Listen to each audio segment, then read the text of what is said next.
right, everybody. How you doing? Welcome to the Otherppl Show. My name's Brad Listi. I'm in Los Angeles. Appreciate you tuning in and very pleased to share today's episode with you. My guest is Melissa Febos. She's an old friend of mine, and I've talked with her before on this show, and I'm delighted to have her back. She is celebrating the publication of a new essay collection called Girlhood out on Bloomsbury. It is a national bestseller. Very happy for Melissa Febos. She is now an associate professor at the University of Iowa, which is a relatively new development. She's teaching in their nonfiction writing program. Her other books include the critically acclaimed memoir Whip Smart and another essay collection called Abandon Me, which was a Lambda Literary Award finalist back in 2017. Melissa also has a craft book due out next spring on Catapult. It is called Bodywork. So my conversation with Melissa Febos is coming up momentarily. And once again, her new essay collection is called Girlhood. Today's episode is brought to you by Restless Books, publisher of the award-winning new novel Catch the Rabbit by Lana Bastasic. Catch the Rabbit is a hypnotic novel set in post-war Bosnia. It's about a couple of female friends on a road trip in search of a long-lost brother. Catch the Rabbit is about how we remember the past. It's about all the ways in which two people can hurt and misunderstand one another. Alexander Heyman calls it, quote, smart, energetic, passionate, announcing a major talent. And Publishers Weekly, in a starred review, says, quote, this unforgettable tour de force surprises at every turn. Catch the Rabbit by Lana Bastasic, available now from Restless Books. All right, so let's get to the conversation. And Melissa Febos, shall we? Her new essay collection, Girlhood, is available now from Bloomsbury, a national bestseller. And just love talking with her. I hope you enjoy this. Here she is, folks. This is Melissa Febos. I don't know what I was expecting. Maybe like, I don't know, defensiveness or whatever. The more often reactions that I hear, but despair is so sympathetic. Do you think that response was that your response before you had a daughter? I think I've been different people at different turns in my life. I can recall having conversations with female friends of mine where, it's the whole, not all guys. And, like, let me try to narrow this down into like one specific example because I think it'll be useful for the conversation and for listeners. But catcalling. Mm-hmm. I have never, in my recollection, witnessed a man catcall a woman. Really? Ever. That's how we know you live in LA. Maybe. I mean, but maybe I've seen somebody like, say, hey, baby, out of a car window or something. But like, it's just such a disconnect between my little narrow channel of experience and the experience of pretty much all women that you go out in public and like almost out every day. You're living in New York City, right? Or you were living in New York City. You go out in a city like that. Every day, someone, at least one guy is going to say something to you. Oh, yeah. More than for sure. I mean, I am 40 now, and things have changed in a really interesting, much better way, being older. But for, I lived in New York. I'm in Iowa City now, but I was in New York for 21 years. And I would say if it was only one dude, something was up. It was like a bank holiday or something, or I went out really early in the morning. Yeah. It's interesting. I wonder if it has to do, I don't know. Yeah. It makes me curious about how men might censor themselves in front of other men, if they're not the sort of men that they're performing for. It's interesting. Or if it's just like not visible, because it is often, it's not yelling. You know what I mean? it's a quieter sort of exchange. And it's just like smile. Like, what do they say? They say things like Smile, or just noises like like you would call a cat or something, like little clicks and whistles and hisses, or just like hi. Yep. Okay. Hi, I can get behind to a. But certainly there's like a certain kind of exchange that would be like an exchange I had hundreds of times in New York over the years, would be, are you married? Do you have a boyfriend? And if the answer was yes, as it just is because you want them to go away, like saying I'm a lesbian is not going to work at all. It's only going to inflame the situation. So saying yes, then are you happy? Are you allowed to have friends? Do you need a friend? Like, just there's like a script. Yeah. And hopefully you just get far enough away by the time the script ends for the conversation to end. But I've had men follow me into stores, out of stores, into a second store. Like, yeah, really, really intense stuff. Wow. When I lived in Bushwick, I lived right down the street. I mean, this was just like an abomination for many reasons, but I lived down the street from like the garage for the ice cream trucks.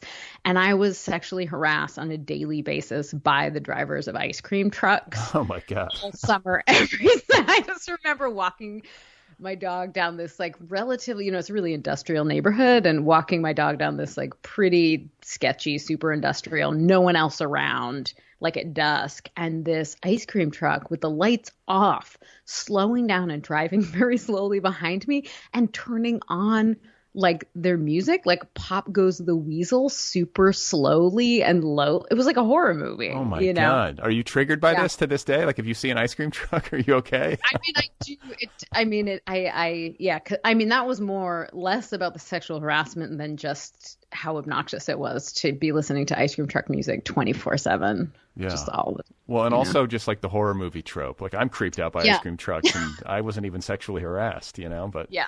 I gotta ask, just because I'm anticipating this from a dude perspective, there's guys listening who are probably thinking to themselves like, okay, but if you want to meet a woman, like you find somebody attractive or someone's interesting, like, what do you say? Like, what is an okay way to approach somebody? Like, I think making the clicking sounds, we can all agree, is weird.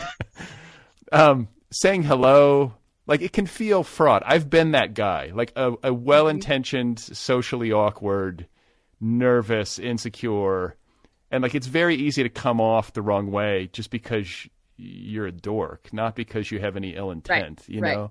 So I don't know. It feels perilous, because I totally get that, like, women, I mean, now that I've, sort of awakened to what you guys are dealing with on a daily basis, like I can understand how you'd have your guard up, but it's also like, I don't know, man, it's like it creates there's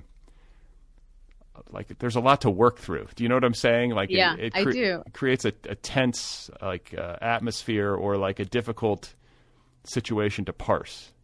Mm-hmm.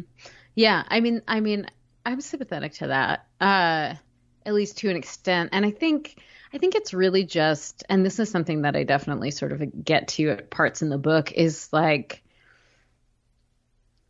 paying attention to cues, right? Like, if you say hi and the woman ignores you and keeps walking, like, do not follow her. She is not interested in conversation. So that's how that works. Okay. Yeah. It's just like ignoring, or even just to like I'm not like saying hi, nodding. People, I have now learned outside of New York City just do this. And it's just being friendly, just like random, my neighbors wave when we pass each other driving or walking or what, but like in New York, people generally don't say hi unless they have some kind of agenda. And if, there are myriad ways we can signal to people that we're interested or open to their agendas, and ways that we're not. And so if someone says hi or waves or nods or whatever, I've also had men pay me a compliment on the subway that felt good. There are ways of like doing that kind of thing that feel respectful and not scary or intrusive. Yeah, like I'm thinking now, like the other night I was walking my dog, and it's like relatively safe where I live in Los Angeles, but there's crime all the time. Like we've got, all sorts of messes in this city. And there was a woman, I kind of was like, I'm walking down the sidewalk with my dog.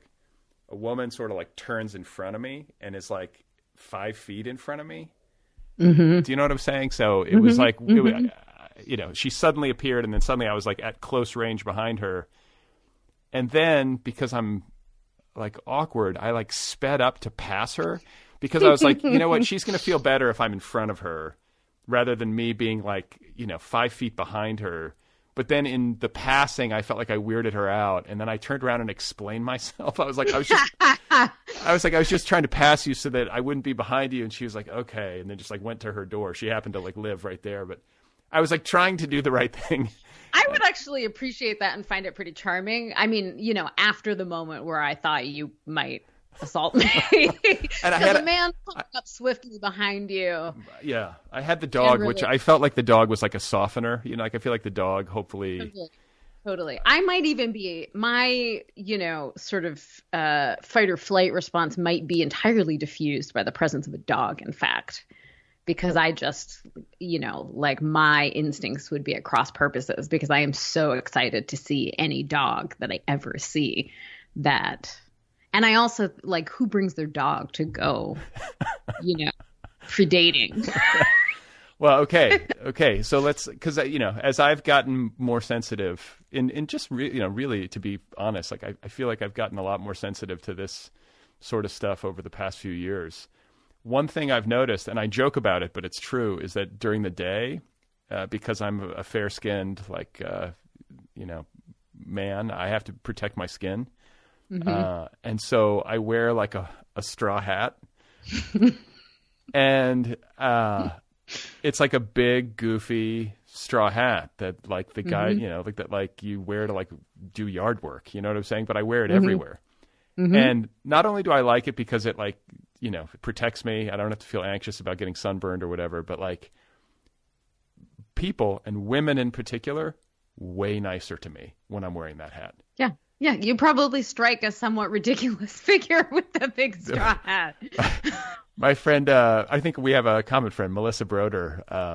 I was telling her this, and she's like, yeah. And I think I was like maybe wearing the hat. She's like, no one is raping in that hat. And it's true. Like, I feel like, okay, so this is me like signifying that like I'm harmless. Like I'm a harmless guy in a straw hat. And I like it for that reason, because I was like with my kids at the beach. I don't know. Maybe I was like away from them. So it was crowded. So like it wasn't clear that I was in dad mode. I was just standing there. And like it's Los Angeles, so people don't say hi here either. But I had that hat on, and like a woman, like, relatively close to my age, just like said hello and just like chatted in a friendly kind of Midwestern way. I'm from Indiana, so and I was like, oh wow, that doesn't usually happen. And then I was like, I'm wearing the fucking hat. She felt okay. Right. So it's, you just put the hat on and you basically become a eunuch. Yes, socially. Exactly. But I mean, it's kind of true, and it's also kind of sad that that's what it takes. You got to wear, So guys out, if you're out there and you are noticing that people or women tend to be scared of you, get a straw hat and a dog and see what happens. Yeah, I'm trying to think. I think I would feel, it would definitely make me feel safer. It takes the threat level down, Yeah. And I think it, I don't know what it does. Maybe makes me seem domesticated or something, but. Or gay. Or gay.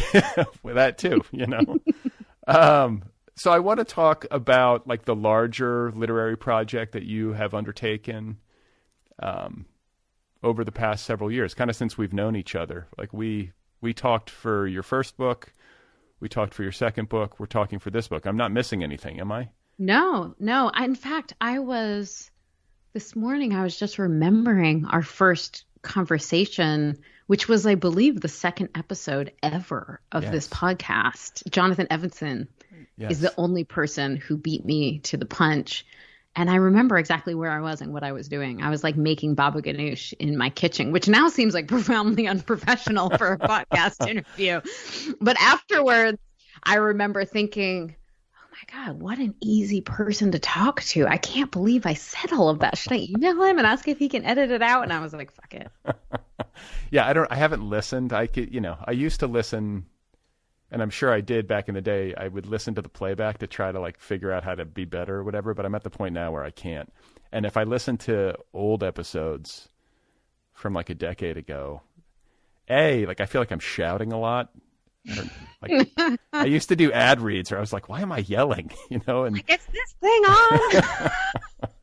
But, I think like the point that I want to make in sort of thinking back on previous books and previous conversations is that I feel like with Girlhood, I'm like, she's unpacking herself. Like, and I don't know if it's finished. Like, do you have a sense that there's more in you that we haven't read about yet in a book? Or I don't know. I feel like this was kind of like a missing puzzle piece. And, maybe in ways that weren't necessarily apparent to you until you started writing these essays, Yeah, absolutely. So is this it? I mean, do I get a sense like is this like the third piece of a completed puzzle, I guess, is what I'm wondering. I actually get that sense. I mean, my own curiosity about myself is not to be underestimated. So who knows? I thought I was probably done after Abandon Me. Now that seems, I can see how that was wrong, but I do feel like this was the final piece in a sort of triptych, where I was sort of working my way back to this material with the first two books, actually. And it's funny because I'm working on a new book length nonfiction, like somewhat personal narrative driven book, but it's not really about the past. It all takes place in adulthood. It's funny. I don't even want to say that and jinx myself because I am not a funny writer, but I started writing it and it was so fun and sort of easy to be kind of lighthearted. I was like, oh, I really did finish a big piece of work that I think I can sort of move on from now. Yeah. Well, no, it feels that way to me. Like reading it and knowing you, I was like, oh, wow, this is interesting. Like these are these are kinds of foundational pieces that make the other books crystallize in new ways.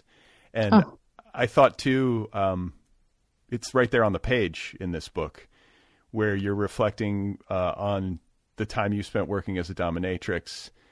And I don't know, I guess I'm recalling the passage where you're talking about how your attitude toward that job changed through the years. And you got to a point where you were kind of disgusted with it. And I don't know, just little bits and pieces where you're sort of like remembering and seeing it through the lens of girlhood. That, I don't know, made Whip Smart new to me in a way. I mean, did you get that in the writing of Girlhood? Yeah, I absolutely did. And, in some ways, I think my first two books were taking experiences that I was having as an adult, Whip Smart in particular, and looking somewhat at my past, but mostly looking sort of outward at the culture. And there was a lot of information there, right? But in this book, I felt like I had sort of clarified my relationship to the things that I keep returning to, which are, my experience in sex work, definitely my experience with addiction and recovery, my experiences as a person who has fallen in love a lot.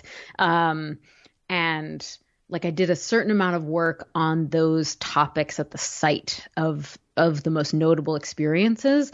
And once I had sort of clarified my relationship to them in some way, I think I was finally able to go back and look at sort of the foundation that primed me for those experiences, which is not, I don't mean to suggest in like a pathologizing kind of way, but sort of looking at how they sit within the larger context of my sort of development as a person. And then, which I think really enabled me to go back to sort of looking at the larger context of the culture and see that even more clearly than I had before.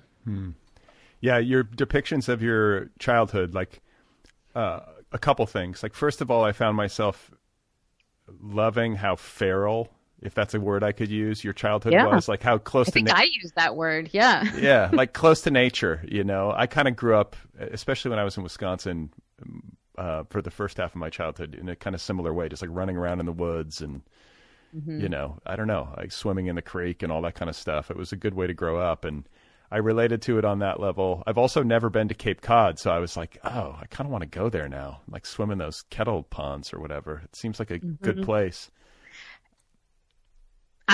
This is totally a digression, but as someone who has now lived, I'm talking about you, on the West Coast, I fear will be a magnificent disappointment. The Atlantic, if you don't forge a relationship to it before you fall in love with the Pacific, then it doesn't, the comparison does not favor it. It's very small and cold and rocky and But you gotta understand, like my wife is from Minnesota originally, and we go back up there in the summer, and it seems exotic. Like, I love it. I mean, not exotic because I grew up in that same milieu, so maybe it seems like nostalgic too, but it's like that green, lush, thunderstorms, rain. Like, you know, we're down for that. Like, I don't know if I'd want to live there, but I'd go to Cape Cod for a couple weeks in the summer. Yeah, it is nice. We're headed there, on Tuesday for a whole month, actually. So, and as someone who's now in the Midwest, I similarly find the weather here really exotic and kind of romantic in a way that I'm sure people who are from here do not. It seems like I'm avoiding talking about my book. I'm like, let's talk about the weather. But I'm catching you, to be fair, I'm catching you after basically at the end of your tour. So you've been talking about your book for the past, 6 weeks solid at least. It's true. I don't mind. I'm just excited to be talking to you. I love talking to you. Well, likewise. I want to ask you, I guess about the depictions of the boys in your adolescence, especially the bad boys, the ones who harmed you in some way. Here's what because I've been reflecting on my own youth and my own treatment of girls when I was an adolescent, and trying to navigate the terrain between bad behavior, bad impulses, awkwardness, fear, being drunk, when you're a teenager, just being a goofy, sloppy mess of a human and not knowing what to do. And then there are, I think, people who are genuinely troubled and predatory. And I guess it's like trying to parse that line. And I'll give you an example. And it's a really troubling example, but it'll kind of bring it into relief, I think. There was a party. I did not go to this party when I was in high school, but there was a party that everyone sort of found out about on Monday morning, at my public high school in Indiana. And basically a girl got really drunk and everybody was really drunk. And this girl wound up hooking up, to put it mildly, with several guys at the party. And I look back on it now. Sadly, I didn't see it sooner, but I look back on it now. I'm like, well, that is fucked up. And possibly grounds for arrest, but at the same time, and by the way, it traumatized this girl. She was wrecked by it. I look back on it with some compassion, in the sense that everybody was 16 and hammered. I don't know. You know what I'm saying? Am I a bad person for being well, I don't think everybody should be locked in prison for 30 years for this, but I think Oh, sure. Yeah, no. I mean, I think about things similarly, and I do think there are definitely, bad actors, but that's not most people. That's not most boys. And in fact, it's interesting. I've been thinking about this because I'm going back to the Cape, where I grew up, where all of the childhood parts of this book took place. And, there are some characters who might be recognizable to some other people who grew up there, and I've gotten some messages from people I went to school with who have read the book, and it makes me nervous because as an artist, I wasn't really thinking. I was just trying to sort through the experiences and the ideas and the conditions that primed us all for them. But I think actually, even in my depictions of these events, there are very few of them where I think that was a bad person or that guy was a predator. I mean, there's predatory behavior, but mostly I look back, especially now as like a full adult, like the boys I'm writing about are like 12, 13, 14, 15, 16 years old. Like those are children. Yeah. Like those are kids, I can see that more now than ever before. And we were all in it. You know what I mean? Like we were all in this sort of murky soup of patriarchy and compulsory heterosexuality. None of us having any awareness, most of our parents having no awareness, the schools, so we were all sort of participating, and the adults were all in many ways enforcing a lot of those sort of dynamics, but none of us invented them.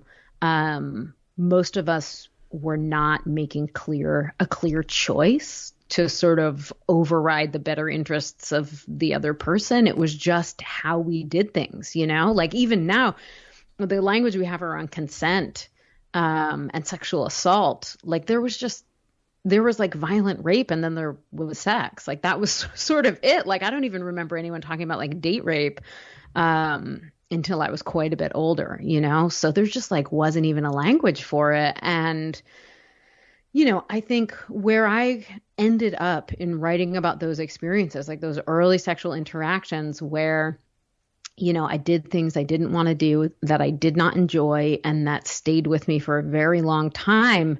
I don't think anyone did anything wrong in those situations. I just think we live in a fucked up society where many girls are not equipped with the inner sort of resources to say no. It just doesn't feel okay to say no, or to extricate yourself from a situation once you've said yes to something, And so I actually look with like a lot of sympathy at most of the other kids I was interacting with at that time, even in terms of like the pretty horrible, like sexual harassment I experienced in school. It's like kids, I don't know, it happens so often, and there wasn't any guidance for how to handle any of that. There were no adults who stepped in.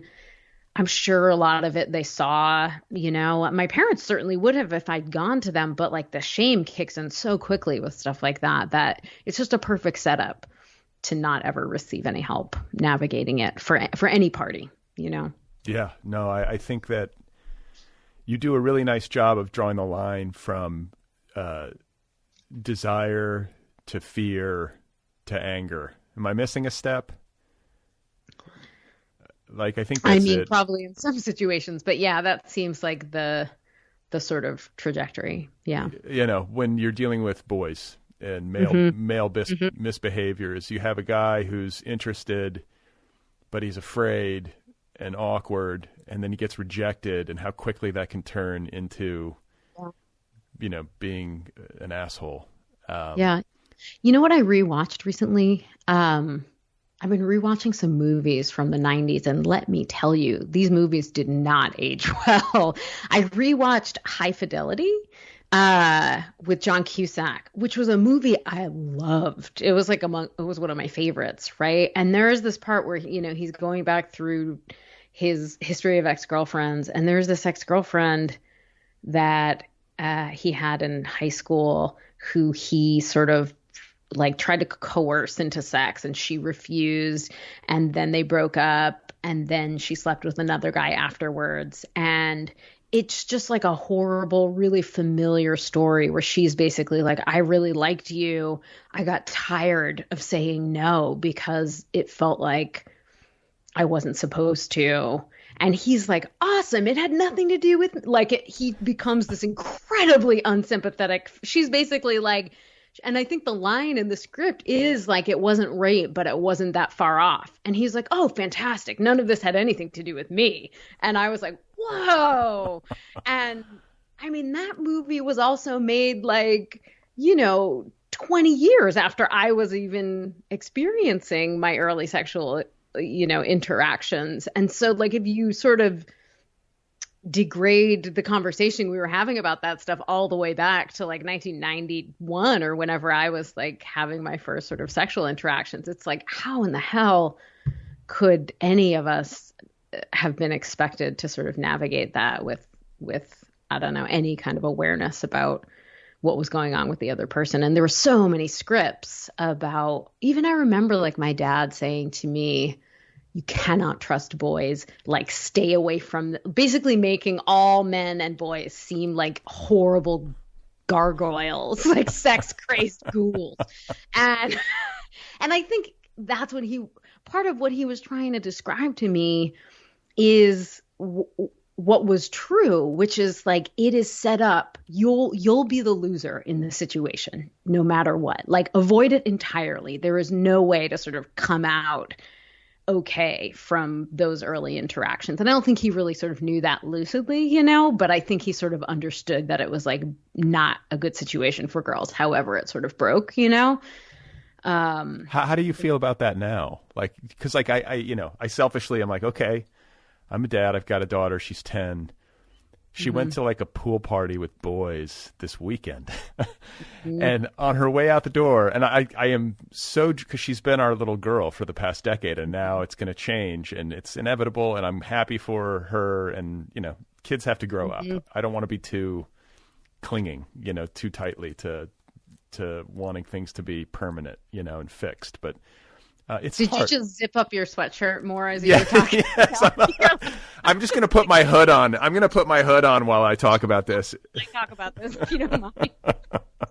But it's like, it's so heartbreaking. And she was walking out the door, and again, awkward. I was like, hey, don't take any shit from any boys, like kind of joking. And she was like, okay, Dad. I was like, don't you take any shit from any boys, you know, just sort of like, I don't, and like then she left, and I was like, is that the right thing to say? Like, I don't want to like load her up with fear, but like I want her to be strong, you know, and I want her to have, like, I want to try to communicate, but man, I have not nailed down exactly how to approach this stuff, like with her, and how to make sure she's as prepared as she can be, you know, like I don't know what to do. Yeah. I mean, that sounds like it sounds like you're doing a great job. And I think the sort of primary issue is that there's nothing any dad can do to fix the culture. You know what I mean? So like probably some fucked up shit is going to go down. Hopefully not very fucked up, just like a little bit fucked up. And there's really nothing you can do about that. I do think like I do actually have some pretty clear sort of ideas in hindsight about where interventions might have actually been helpful, because I had really sweet parents who were very like, you know, you deserve respect and you should respect your body, and who would have intervened and been happy to talk to me if I had been at all capable of that, but it was too late, you know? And I think sort of the thing that might have helped more is that once stuff started happening, is that response where it was like, I already was like confused and ashamed and feeling bad about my body and feeling like I was getting into situations that I didn't know how to navigate. And my parents, like, who were mostly afraid, but were also frustrated and mad at me because I was putting myself in situations that scared them. Right. And so I think like some kind of conversation, which I don't think they would have been capable of, because like I said, nobody was having these conversations about like it being okay to say no at any point. At any point. It's like the cuddle party essay in the book. Like those rules. Yeah.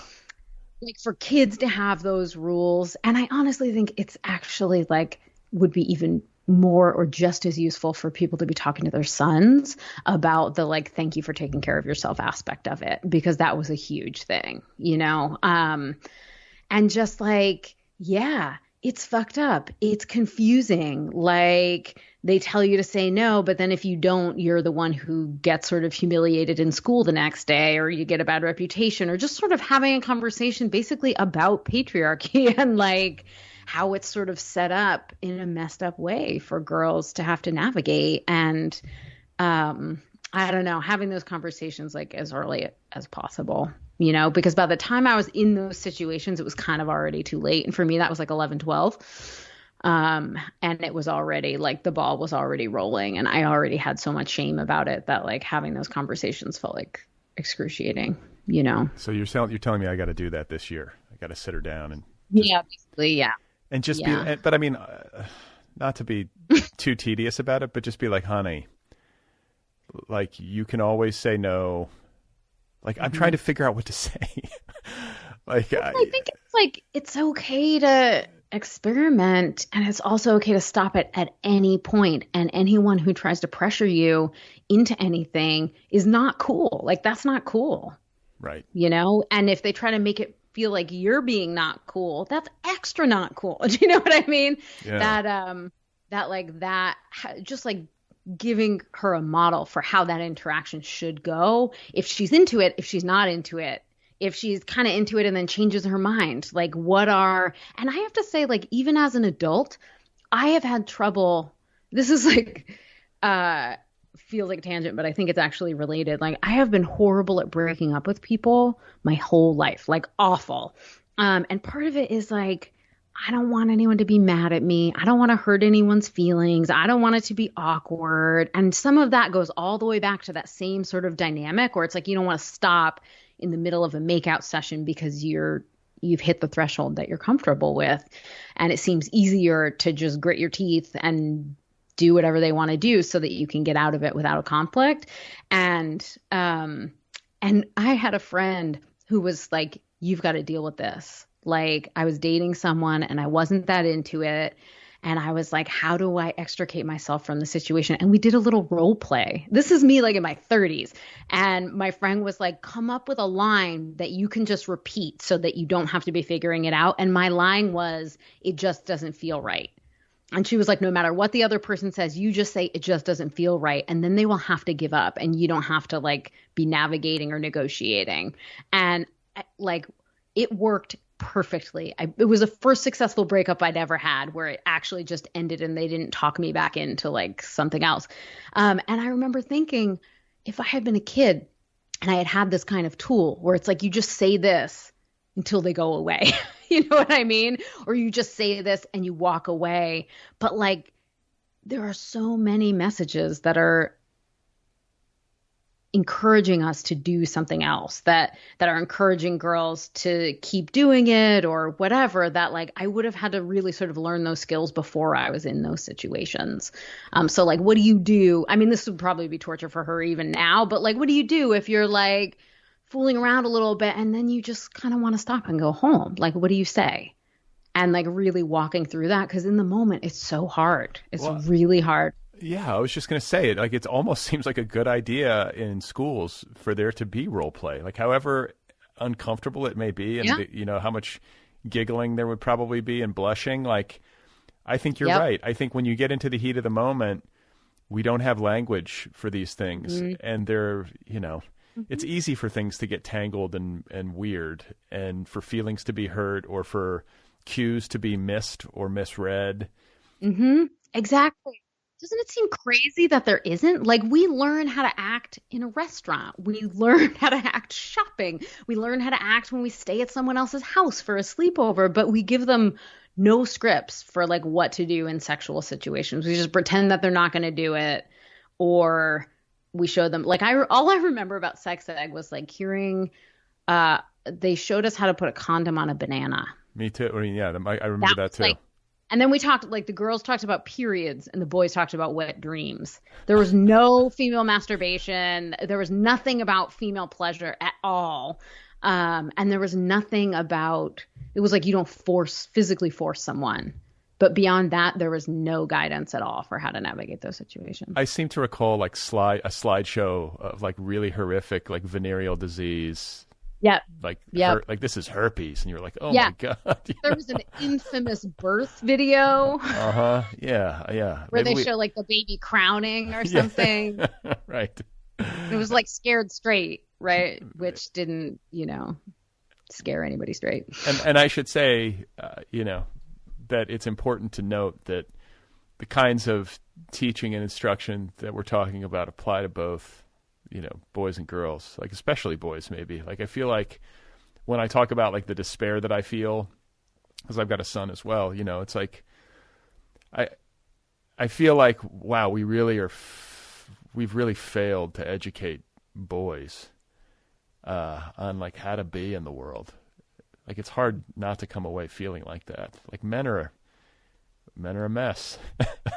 You know? I mean, yeah. I mean, American culture is a mess. So we're all a mess. But I also think, boys and men are also like patriarchy is bad for all of us. It's all bad for all of us. Like they don't have guidance. And I also will say, like, I have some great men in my life. Like my brother is like a wonderful dude and father and partner. Like it's just I don't think it's a hopeless project, I think we're just starting from, we just haven't done it, we just like haven't taken that on. It's interesting. I'm reading this book right now because I'm doing an event with this guy, but I strongly recommend it. It's called Father Figure, How to Be a Feminist Dad by this guy, Jordan Shapiro. And it's so good. And it's basically sort of like the conversation we're having, but about fatherhood and sort of how few models or like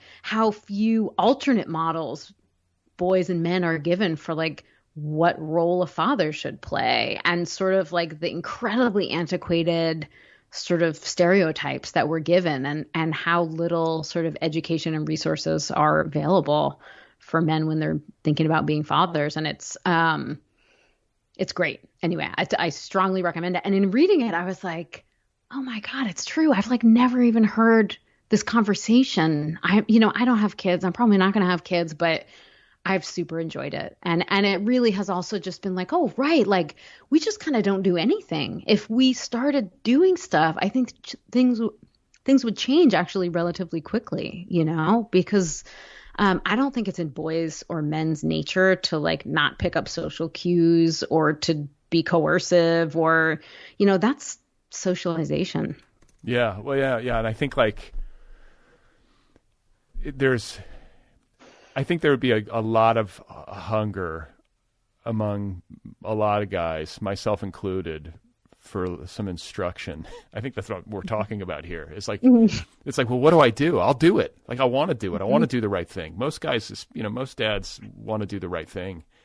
And then I think there have to be like some honest conversations about the tension between like what's the right thing and like what your biology sometimes is doing to you or telling you, I mean, guys are wired a certain way that doesn't always, serve these situations all that great, and I don't mean to make excuses. I'm just trying to be real. You know what I'm saying? Yeah.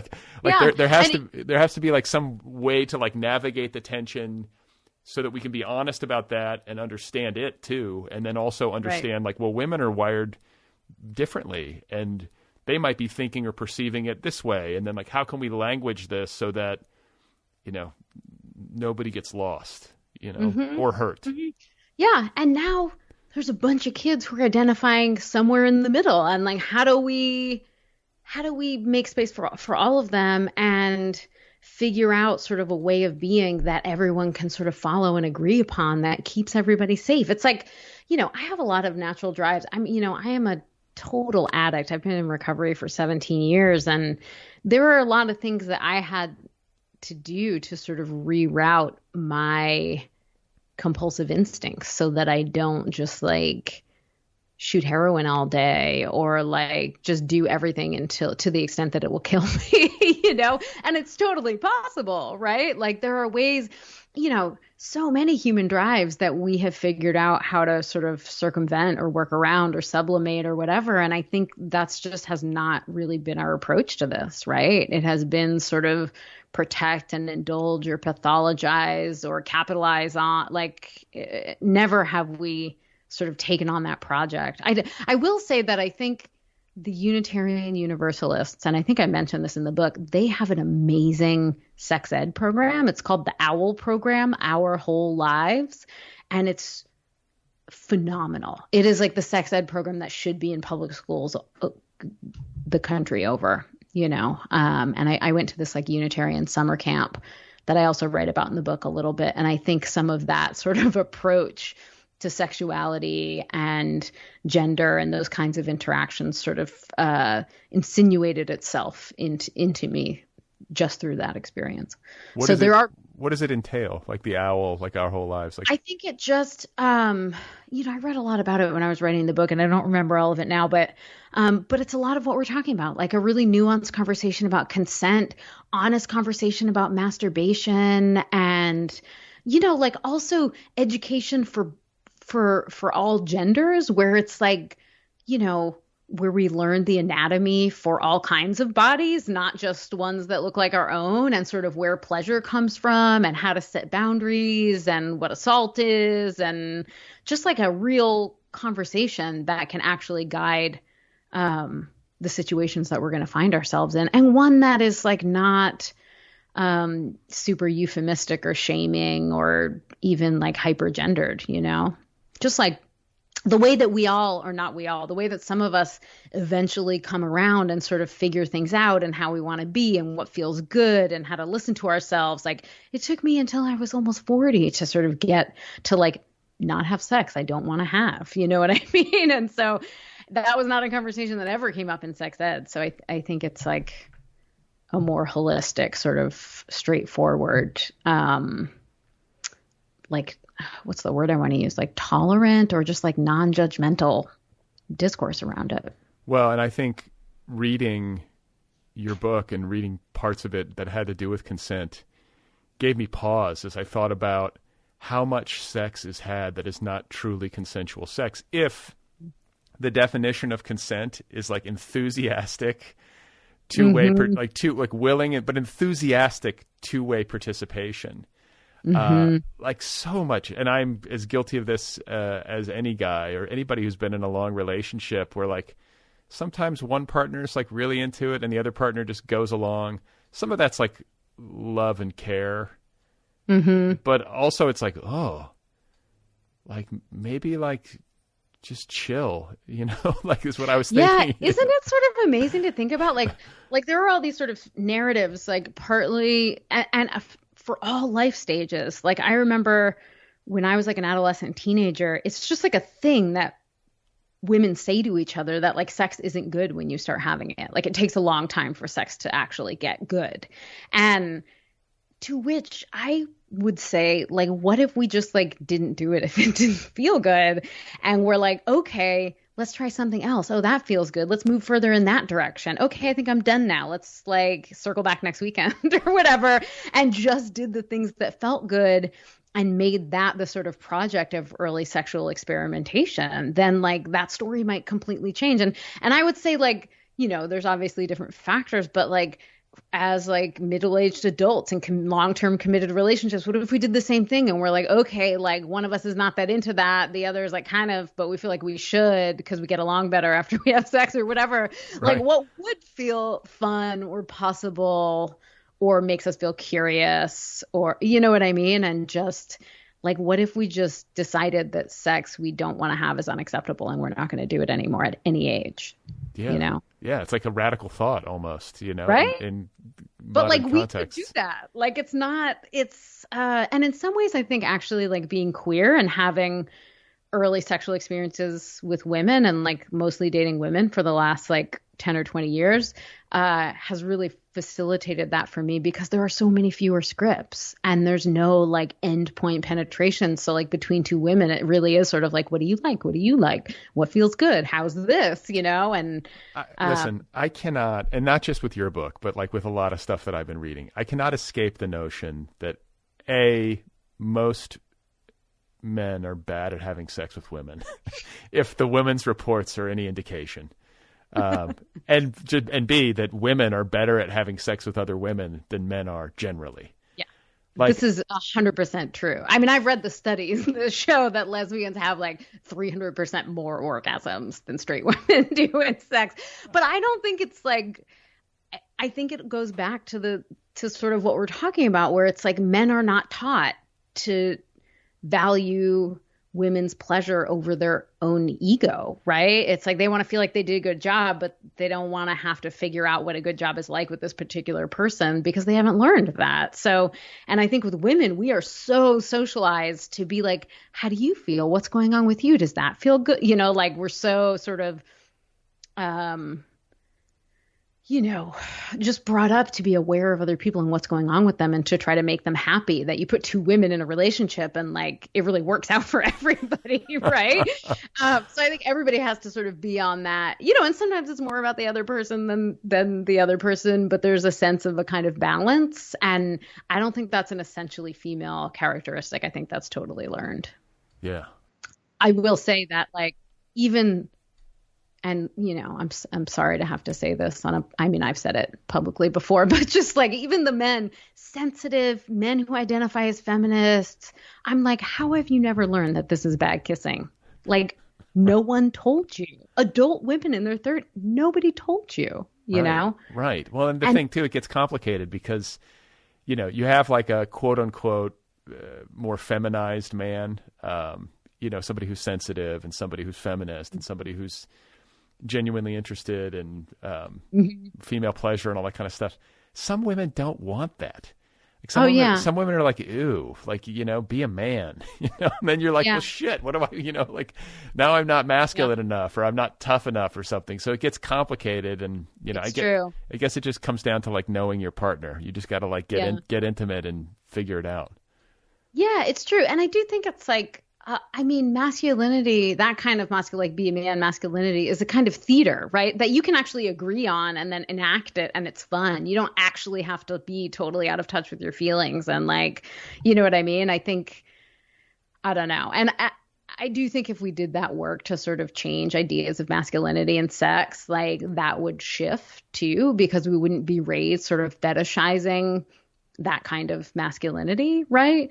Or just like at least understanding it as a kind of role play that we decide to enact with each other. But I think that's probably a few generations. We're not going to benefit from any of that. It's too late. We'll be old. We'll be like, you're stuck in the contradiction for the rest of your life.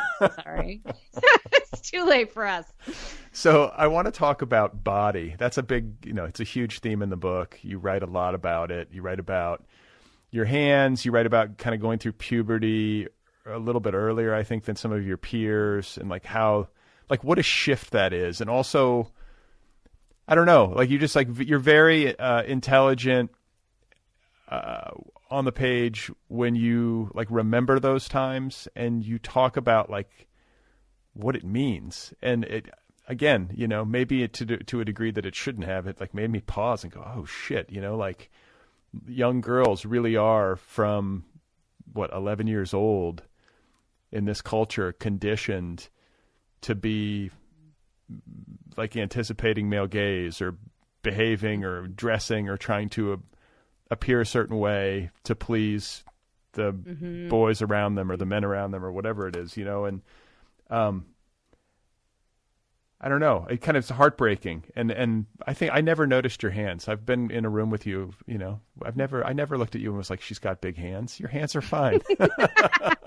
I'm totally at peace with them now. And I do have exceptionally big hands, but it's not like, I don't think other people notice unless they're really looking. And I think, as adults, we don't really notice these things as much. But as kids, it's like anything that stands out. And as kids, we're in the sort of intro level, sort of gendered ideas of attractiveness and sexuality. And it's really rudimentary. Like everything small and pretty and hairless and, blonde and is just sort of what you're supposed to be, or it was for me, and I think it still is to some extent, and so then and sort of couple that sort of like version of femininity and beauty with the profound aversion to being an outlier in any kind of way, and then suddenly like a body part that's bigger than everyone else's that also contradicts this idea of beauty is like horror show. And it's like, it's interesting because you're like measuring yourself against like boys' attention and expectations, and the culture sort of like, ingrained expectations. But there's also the issue of the social cues and feedback that you're getting from your female peers, which I think in a lot of ways for adolescent girls can be every bit as intense as the feedback that they get from boys, if not more so. Like girls... I don't know, especially at that age, they really can be mean to one another. Yeah. Yeah, it's really intense. It's interesting. Like, I don't have answers for this. I'm not a scientist or a social psychologist or anything, but I was talking to a friend of mine recently, and her kid is like, I don't know, 9 or something. And it's already sort of happening, this like weird tribalism among children where it's like all the kids in the building are homeschooling, and this one ringleader girl has decided that my friend's daughter is out, and they just like torment her. And I don't know what that has to do with sort of biology and what it has to do with patriarchy. I don't know. So like, I do know that kids can be really sociopathic in ways that I think probably have nothing to do with gender, but I do know also that one of the most effective sort of mechanisms of a dominant power structure is teaching the people who are subjugated by it to discipline themselves and each other, right? It's like the thing Foucault's, in Discipline and Punished, which I think I bring in later in the book, his sort of writing about the panopticon and the modern prison system, right? Where it's sort of, if you can train everybody to just to discipline themselves and to be constantly wondering and measuring and enforcing whatever those values are, both on themselves and on other people, like that's how it gets done, like boys don't really even have to do that much, because the girls are like constantly looking down at their own bodies, at other people's bodies, comparing them and punishing folks who don't fit. Right? Whether because they have more of whatever the valuable thing is or because they don't have enough of it, and it's like now, especially writing this book, I had a lot of body shame, disordered eating for decades. And I think I got off like pretty easy in some ways because I had such a hippie mom and was queer. But when I go back and I think about the amount of time and energy that I spent, thinking about my body, wishing it was different, trying to like eat less or exercise more or whatever, or just the various sort of efforts and money spent trying to have a body different from the one like nature gave me. If I could put that energy, it's so many books, Brad. I could have written so many more books. Right. I could have like 6 more degrees. You know what I mean? Like it was so much energy. And I think, where would that have gone if I wasn't doing that? Would it have been like learning a musical instrument? Would it have been, I don't know, you know what I mean? But it was like a really, really high maintenance preoccupation, really intense. Sort of like when I think about when I used to do drugs and drink before I got sober, I'm like, if I could have all the money back that I ever hustled to buy drugs, like I could buy a house with just that money. It's amazing how much energy we can spend on, maybe suboptimal things. And I think of my own life, like I've spent a lot. I think we all maybe spend a lot of time and energy, or most of us anyway, trying to deal with our physical appearance. I don't know. There's probably been a study done, but I wrestle with this a little bit because I will often argue, like somewhat tongue in cheek, that vanity is actually a good thing. Like a little vanity's good is what I always say. Like it gets a bad rap, but like you don't want somebody who just has like zero vanity, like who's just fuck it, like I kind of think it's good to want to like take care of yourself a little bit. I mean, I say this and I'm like sitting here in my sweats. It's not like I'm some, Yeah, no, this is a pro vanity household over here. Me and my partner are both like total clothes horses, like any number of sort of, I feel like I take pretty good care of, how do I want to say this? There's a lot of healthy things I do for my body that I do out of vanity and nothing else, but that happen to serve the rest of my body systems and my health. And so I'm really grateful for that. You know what I mean? Like I've been putting the sunscreen on for a really long time and wearing my own straw hat because I want my skin to look supple and nice, but it also has the positive consequence of preventing me from getting skin cancer, right? Right. So there's a lot of that. Like I have accepted that my vanity, and and I think in some ways, like one of the things that I was able to sort of tease apart when I was writing this book is like, what is vanity and the sort of pleasures and self-regulations that come out of that are not like longitudinally harmful. And then what is like body shame, which is like a whole other sort of category that I have like mostly let go of. Yeah. Yeah. It's like these fine lines, that you have to sort of navigate. But I think that hopefully with age, you get to a point in your life where you're able to sort of let that go. I think when I was a teenager, that's the time when I felt it the most, obviously, right? I think we all feel it the most then. Our bodies are changing, and I remember hating my nose, and my feet were too big, and all that sort of shit, Doesn't it feel like sort of a cruel joke? Like I wouldn't go back. I wouldn't go back to any earlier age. I really like where I'm at now.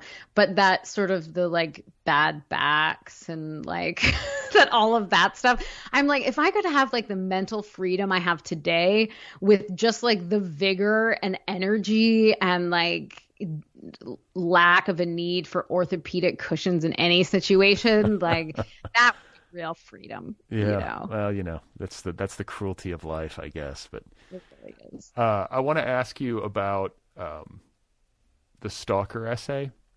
That one really hit me. It's like a really riveting read for, I guess, obvious reasons. But the thing about it that hit me the hardest was the fact that you confronted your stalker. And just to give listeners, who haven't had a chance to read, like an overview. Melissa had a guy this was in Brooklyn, right?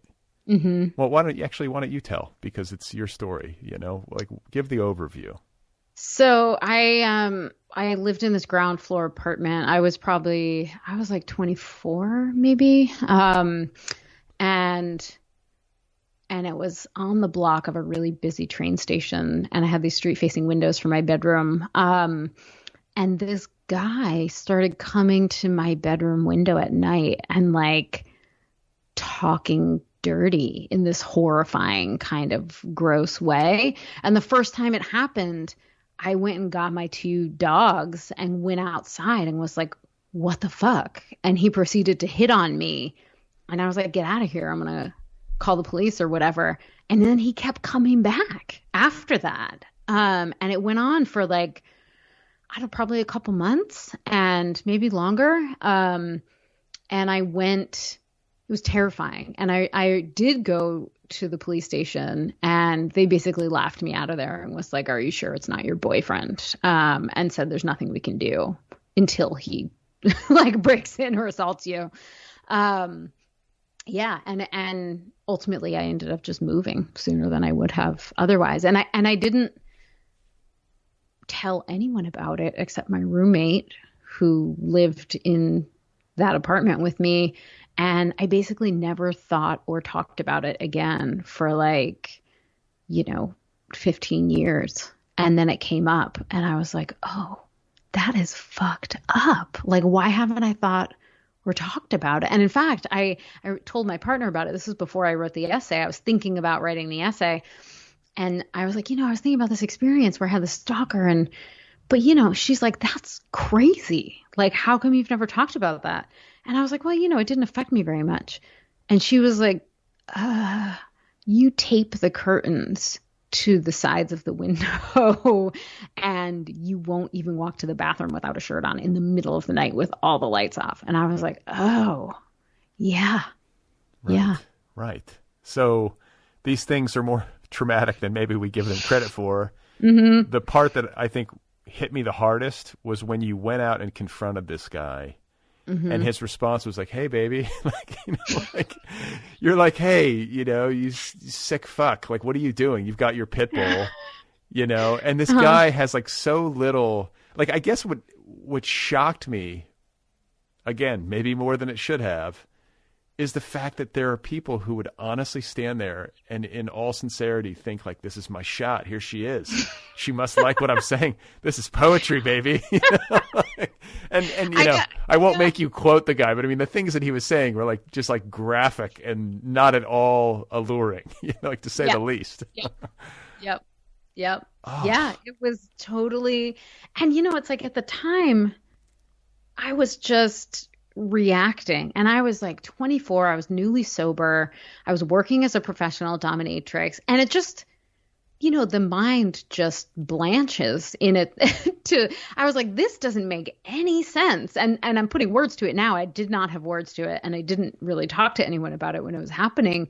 But I think as far as I can track my response now, I think I was like, this seems so bizarre and nonsensical that I must be wrong in some way. Like I must be misunderstanding what's happening. Like so I just was terrified and slept with a dog in my bed for months, forever in that apartment. And basically like sought never to live in a ground floor apartment ever again, And it wasn't until I started writing the essay that I was like, what the hell possessed this man to think that that was a route to romance, right? Or anything.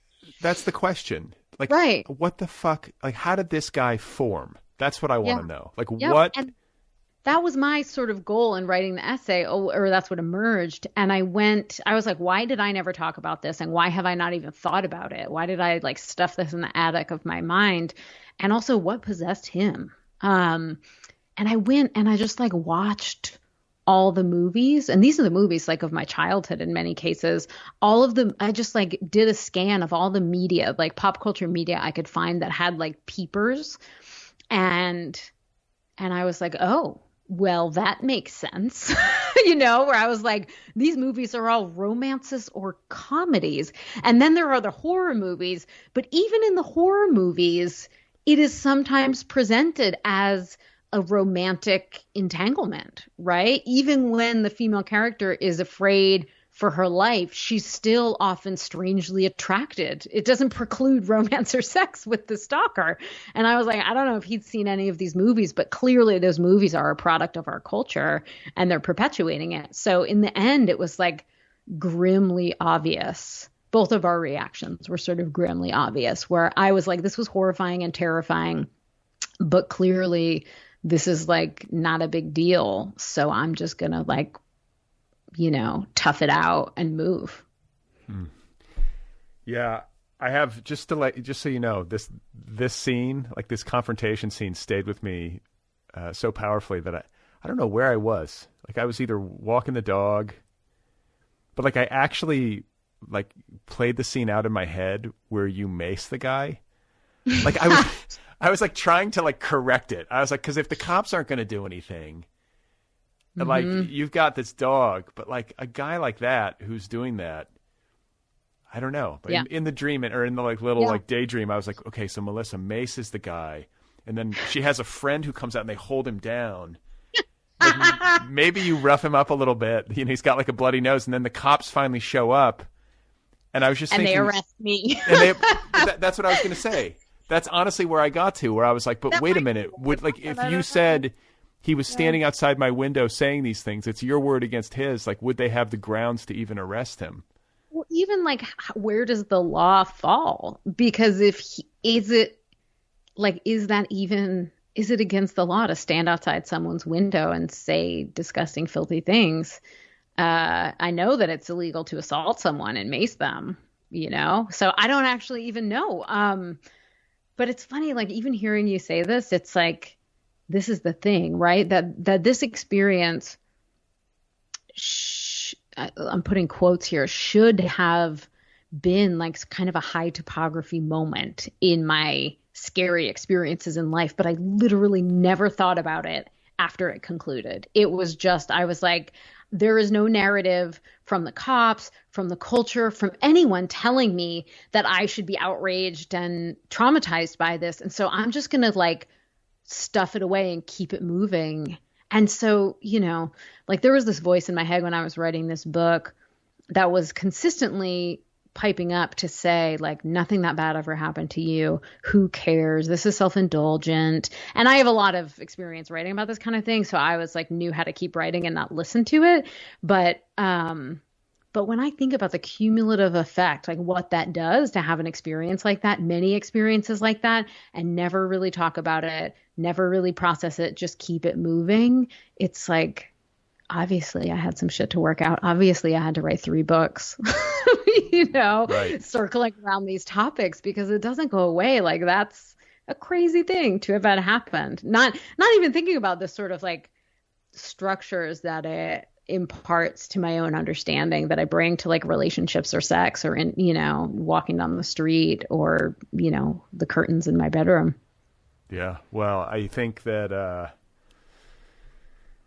it's understandable emotionally to be a person who has something like this happen and to want to just like put it in the rearview mirror. Like that makes a lot of sense to me. Like, I can, but not only because it's a shitty thing and who wants to sit there, dwelling on it, but also because there's so much else coming at you. Like there's going to be something else shitty to take your attention, Right. And there's just like powerlessness is deeply uncomfortable. It's like that is a moment that I can really sort of only access in hindsight where it's like there was nothing I could do.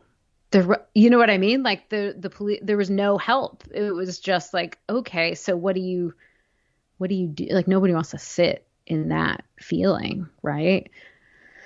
Yeah. But it is funny because when I was writing the essay, I was able to access a reaction, maybe similar to what you experienced reading it, where like I watched all these movies about peepers and stalkers and was like really going back and sort of recovering that experience in this granular way that emotionally I didn't even quite experience when it was happening. And I swear to you, I do not have like a general like negative response to men, just like in walking around and, like I don't feel like I walk around seething with like resentment towards men. But when I was writing this essay, I did. I was actually walking around sort of like a little shaken up soda bottle with like anger and fear, where like every guy that got within like 5 inches of me, I just wanted to clock. Because I was like scared, like retroactively scared, but also just furious that I had been in that powerless position and that nobody could help me and there was nothing I could do, Yeah, it's a violation.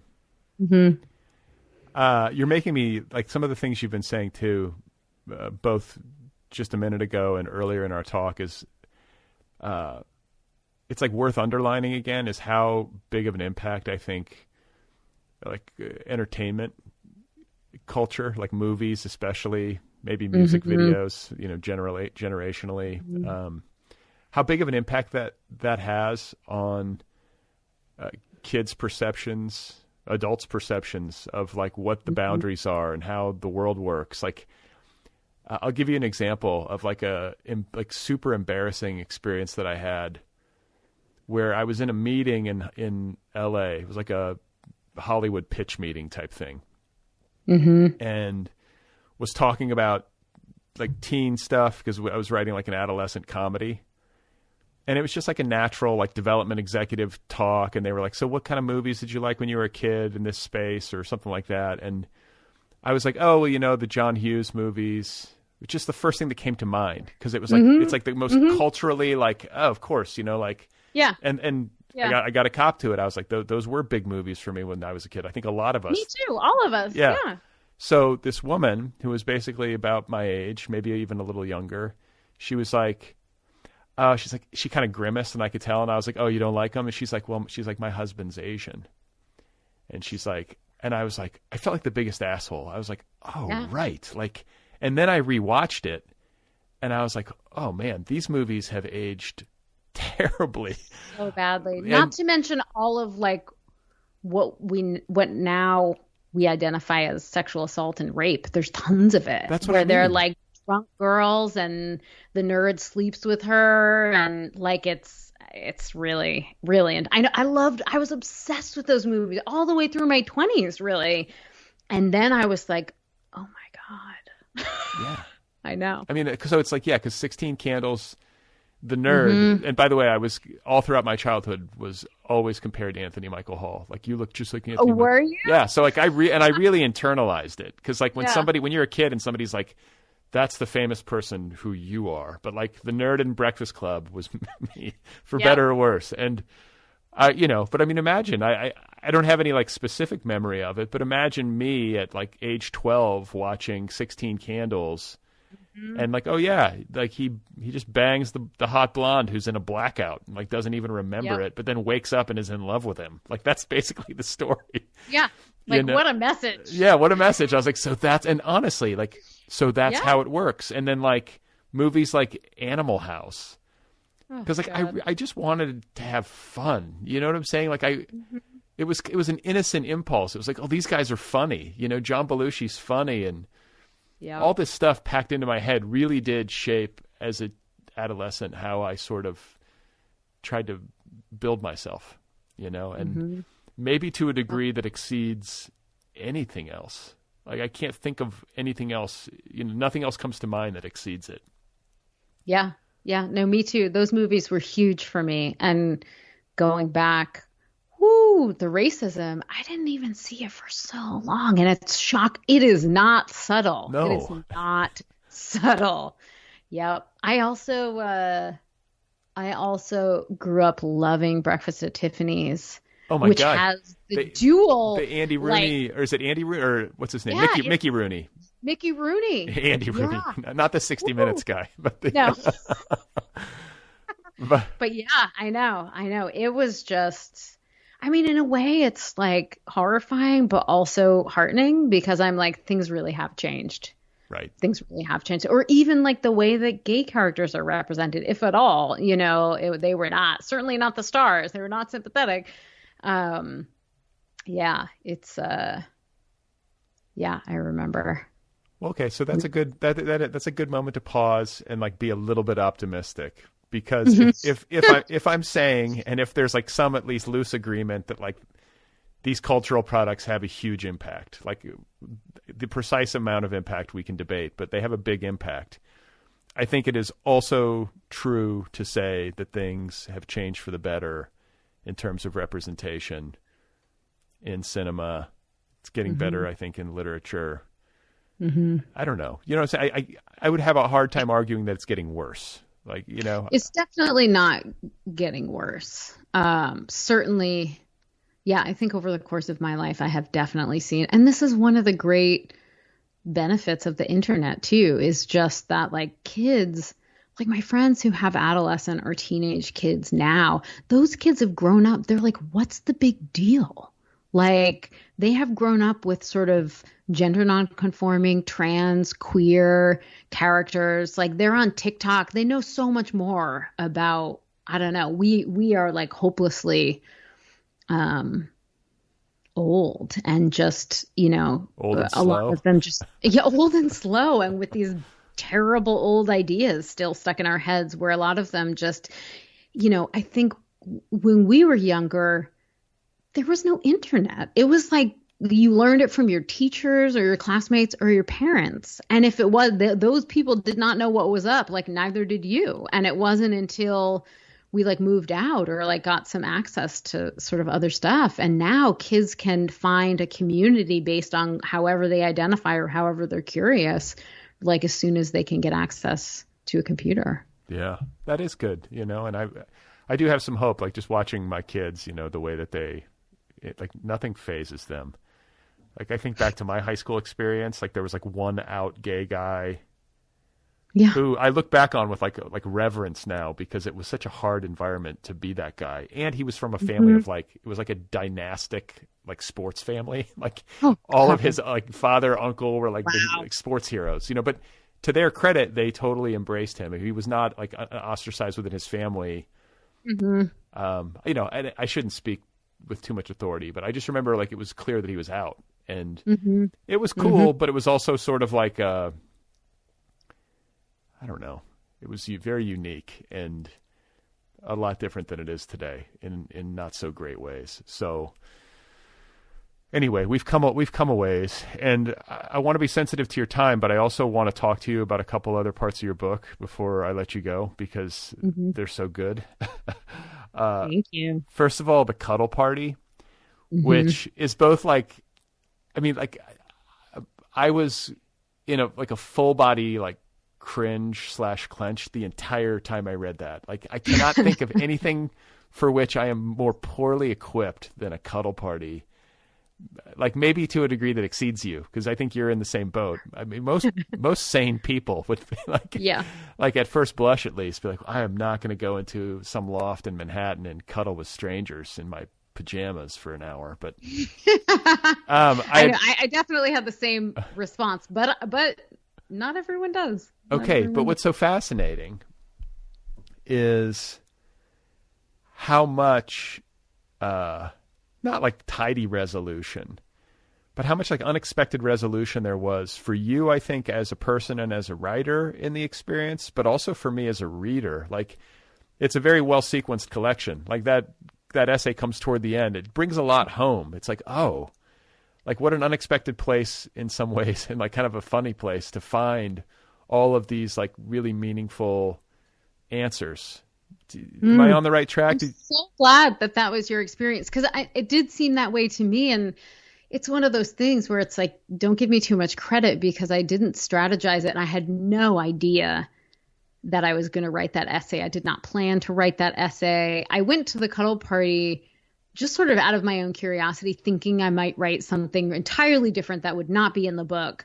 And I think just because I was like elbow deep in the past and all of these questions about the body and sexuality and boundaries and all of it, that, you know how it is when you're writing a book or you're even just working on a longer piece. It's like your whole psyche and I even become sort of oriented to the constellation of ideas and narratives that you're working on. And so I think I just got in that setting, and it set off this kind of almost I think of it like a little detective story, where it just like set me off on this journey that really did sort of take me through so much of the stuff that I was working towards. And I don't know that would have happened if I hadn't been writing all of those essays before it, because the essays appear in the book roughly in the order that I wrote them. And so that was near the end of writing the book that, I don't know, it just gives me a kind of awe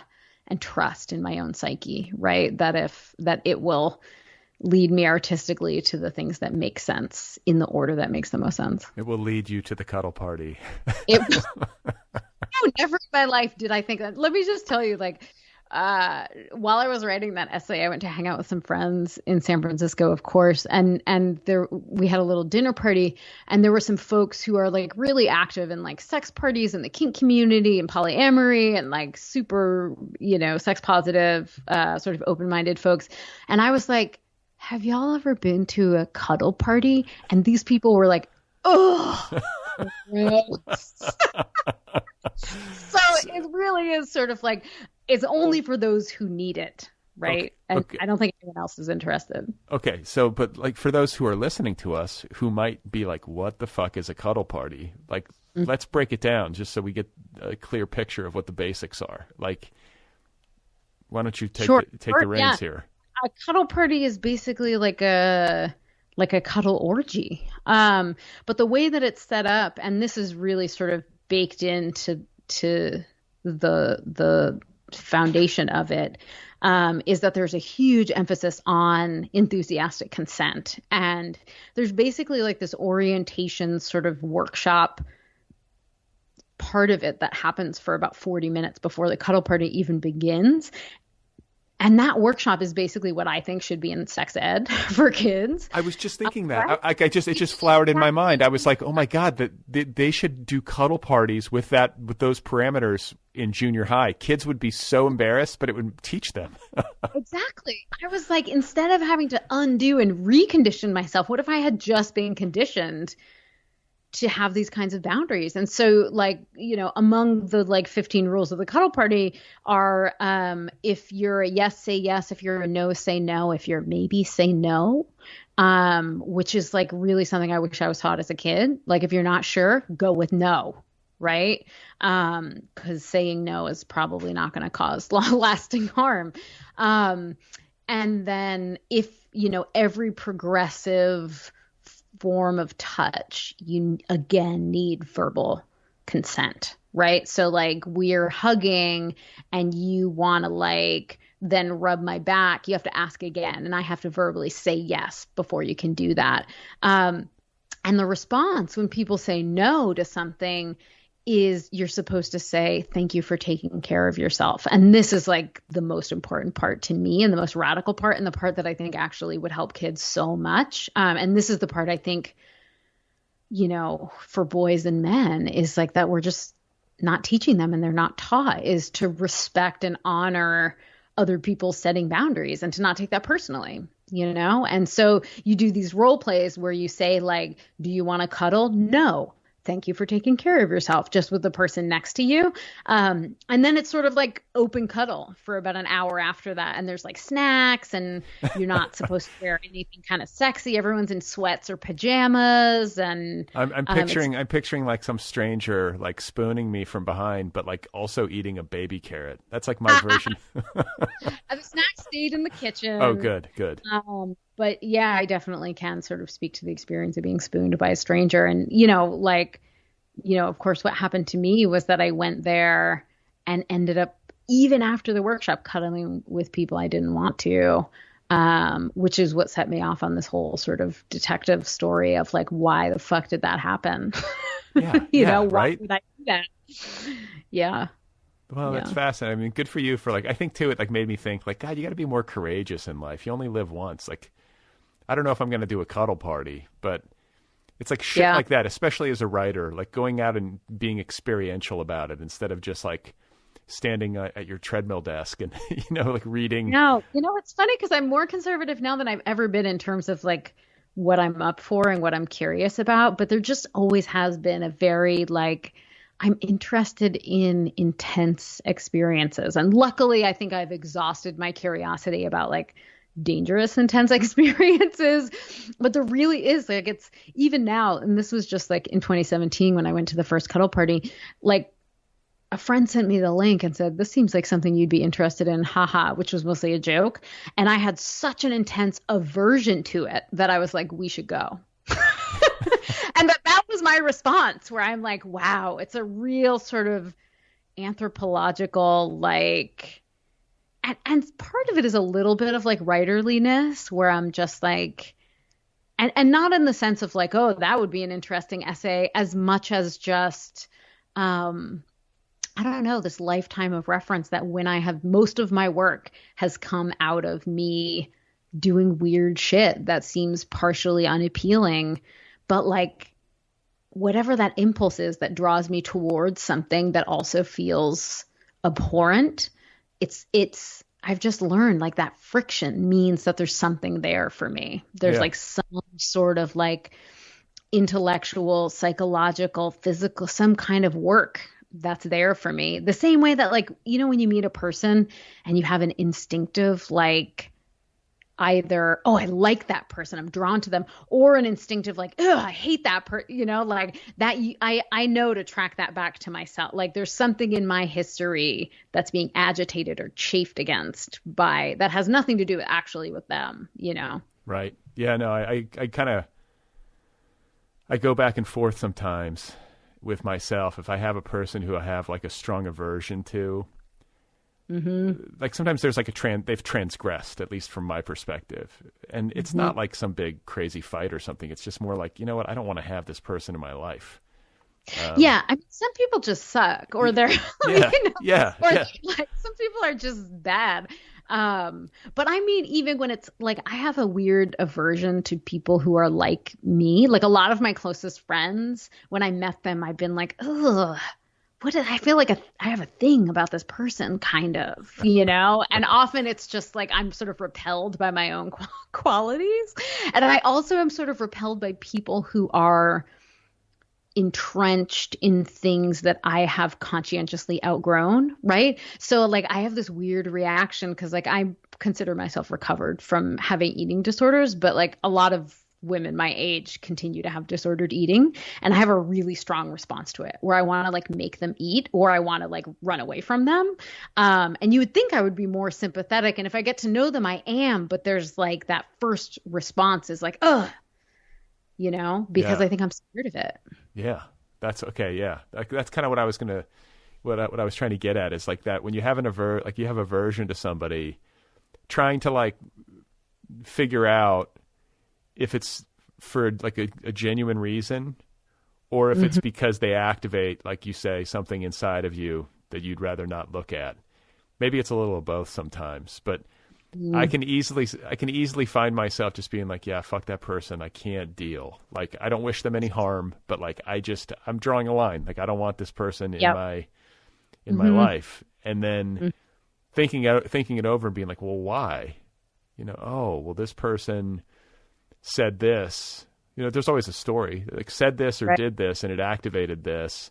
There's always some of me in there. Is the point? Yeah, it's all my own shit. Yeah, and it doesn't mean that person should be in my life, but it is fruitful, I think, to sort of follow that trailhead of reaction back to myself, just to like make more transparent what my reactions are about. Yeah. So last thing I want to talk to you about is France, because we share like France, and then also I think like ritual, like ritual / maybe like a little bit of austerity. I think that for somebody who's in recovery from substance abuse, I think some enforced austerity is a good thing.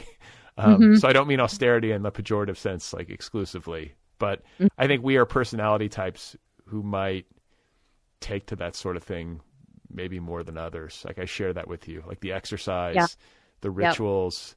But you were in Paris in 2001.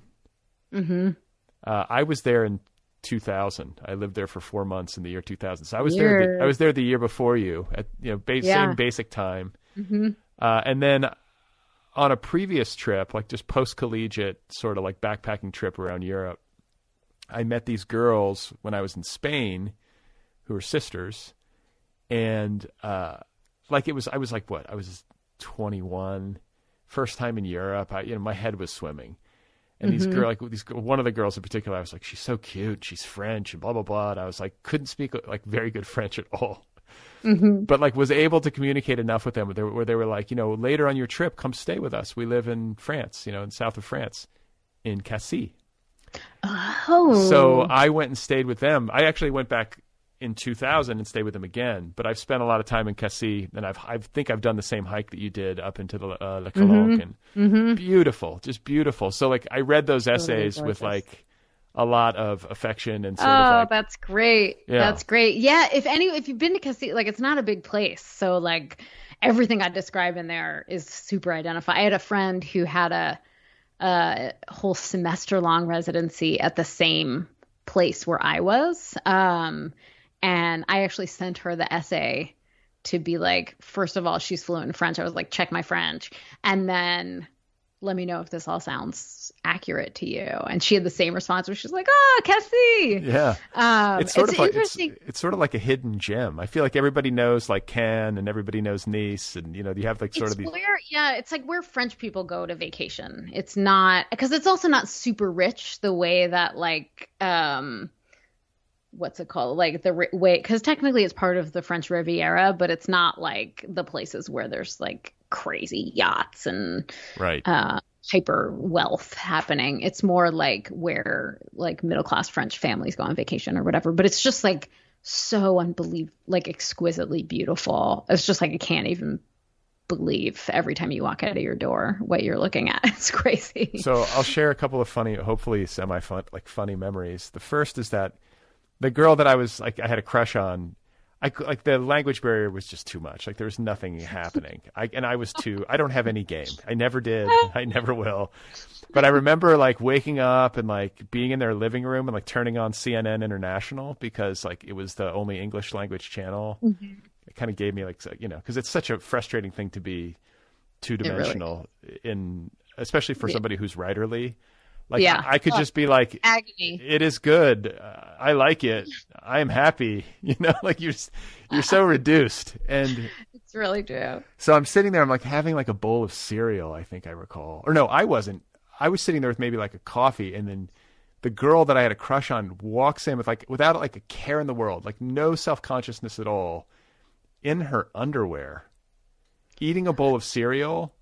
And just like walks up to the stereo and turns on that Daft Punk song "Around the World," and just starts like dancing like uninhibited, like a she was like 18 years old, 19 years old, and I'm sitting there just like do I dance? Like I totally didn't, and of course I didn't. I just like sat there and like just I don't know what I did, but just like died inside. And Honestly, it sounds like it's a scene like, I mean, this is like does not harken back to our earlier conversation, but just like a John Hughes movie about the like Just the like, young American dude. Like, here's your European experience. yes, it was so awkward. I mean, like hopes were thwarted. It was still a great time there though, and like they took me on that hike to the Calanques, and it was me, and like we met all their friends. And of course, again, like I'm such a newbie. Like it's my first time in Europe. I wasn't completely unaware of what to expect, but like I'm there and it's like me and like 10 like young girls, and we're all at the Calanque, and we're all like sitting on those rocks on the cliff sides. It's not like a sandy beach, But like all these topless girls, and we're trying to swim, and I can't speak English, and I'm trying to hang. That was my experience. So anyway, I want to talk about your experience. Because I feel like that's the other thread. Like, you're sort of, it felt to me as I got towards the end of your collection, like you were tying up some threads. The cuddle party tied up threads having to do with consent, body, male-female interaction, male gaze, like those kinds of boundary issues. I felt like the France episodes were about substance abuse and addiction. And you do a really beautiful job of sort of like braiding, your experiences in 2001, which were when you were still using, and it's kind of a sweet love story between you and this, I think he's a gay guy named Ahmed. And you guys kind of found each other. It's amazing that you found each other in some ways, Truly. And then you're in Cassis on like a writing fellowship a few years later. Or many years later. A few years. That was in 2018. Okay. So you're kind of jumping back and forth in time and sort of taking a look at yourself and how you've changed. But it felt to me like you were kind of,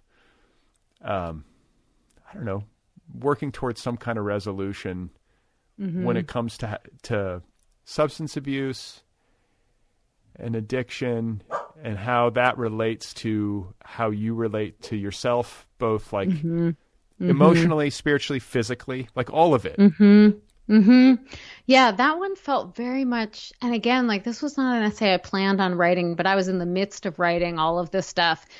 I wrote that essay in between the sort of two cuddle parties, so it was just like all the stuff in the book was sort of in my mind when I went on this trip, and I had just had this really intense sort of like lower back event. And in some ways now the way I think of that essay is like, okay, so I've gone back to the past. I've looked at the harms. I have acknowledged how I've been hurt. I've sort of recovered myself psychologically, emotionally. I figured out how to have boundaries. Like, what do I do now? Like, how do I now move through the world? What does it mean now that I have a degree of bodily sovereignty that I've never had before, and self-acceptance and like emotional care for myself? What does that look like in practice? Like, how do I actually care for myself, for my body, for like, how do I exist in my body, in the world, in a way that reflects this kind of healing and wisdom that I've accrued over these many years of recovery and sort of self-transformation and reflection. And basically sort of the answer to that is like one sort of an overarching kind of tenderness and attention to the self and the body and to social interactions, and like just like caring for myself the way that I would any other human and body that I love, which is to say like looking at what they're comfortable with, asking if they need a break, like making sure their needs are met. And then also sort of how do I keep the parts of my personality that have run amok in the past? Like, how do I keep them within a realm of safety and care, right? And what this maybe is broaching sort of your other topic of sort of, it could be asceticism, but for me in the essay, I describe it as my modules, which actually my partner coined, which is like, what do I need to do to maintain my sanity and health, both mental and physical? And for me, as it turns out, I'm very high maintenance. It's a lot of things. I was going to say, okay, because this is how I feel about myself. I look at what my routines are, and I can often be self-critical because I have read, And I personalize everything. I probably shouldn't be like this to such an extent, but I remember reading something by a female author where she was writing about her ex and how he was like really into meditation, like, ding, that's me. Like, you know, whatever it was, like yoga, running, whatever it is, you know, and how he sort of like weaponized these things, or she really like loathed him for that because to her it was like a very selfish thing, and it was like a way for him to sort of, I don't know, there was a power imbalance, and it was a negative thing, and I was like, oh my God, like I get up, I go right out to the garage, and I have to sit. I don't have to, but I like to, and I kind of need it, and I have to exercise after that. I don't like, you know, where I guess our paths diverge. Like I have not been in 12-step. So you go to a meeting, and then you said, I think the other part of it is like a meaningful interaction with a friend, which I should do. Now I'm going to add that to my shit because that actually sounds healthy. But like I think the point that I want to get to, and then I'll let you take it, is like how I think you were talking to your partner and you were basically in agreement that like, this is what I need to do. Otherwise I will be an entirely different person. Yeah. That hit home with me. Like if I don't do these things, I feel like the way that I describe them to myself is like, they're foundational. Yeah. If I don't do the sitting, if I don't do the exercise piece, then I lose my foundation. And I'm not, it's not to say that it makes me perfectly well behaved, but it makes me, I think, way more consistent and way better able to give than I otherwise would be. Not just in familial relationships, but just as a person in the world. Yep, exactly. I mean, it's like, you know, these are the things that I think if we've been doing this kind of work or interested in it, where we get to, like, you actually sound like someone in one of my 12-step meetings where it's like, and you know, just to go back to sort of what you were saying about that guy, anything could be weaponized. A person who weaponizes things can weaponize anything, you know, like, so I would just, you know, meditation is not, you know, it is a practice, an ancient practice that goes way beyond like any single gaslighting, you know, controlling personality. You know what I mean? Like I've met people who could use anything for ill, right? I just don't want to be like the asshole Buddhist. I think the fact that you're concerned about that is the answer that you need. Like the person who's doing that is not concerned about that.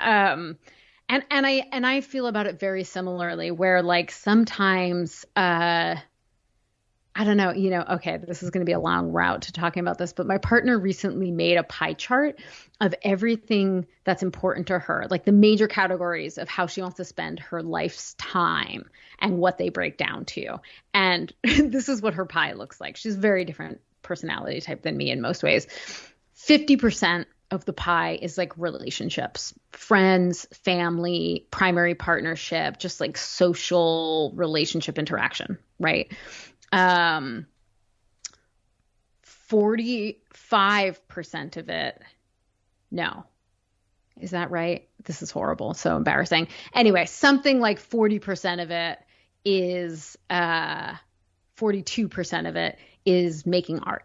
And all the things related to that have to do with like being a writer and a poet and how that integrates with other things. And then she's got 10% left. It's 40%. 10% left is for our job. We both teach in the same English department. 10% is for the job, and 7% of that is teaching. 3% is like the other nonsense, administrative stuff. And she's like, that's how mine breaks down. And I was like, I think mine is somewhat similar. And she was like, oh no, yours is like, 20% or 10, 15. No, this is what she said. Sorry, I'm totally fucking this up. I should have thought about it ahead of time. But she was like, all right, 15% for the job, 10% for teaching, 5% for other stuff.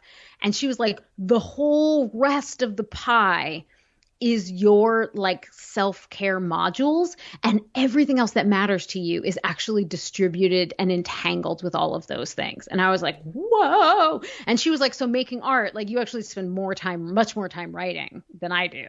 And you spend even more time like talking to your friends, but it's all folded in to like meaningful contact with friends, 12-step meetings, exercise, like writing, like those things are all woven through because you have such a commitment to all of the things like your modules basically, which are like meditation or spiritual practice, exercise, my creative work, meaningful interaction with friends, and exercise. Yeah.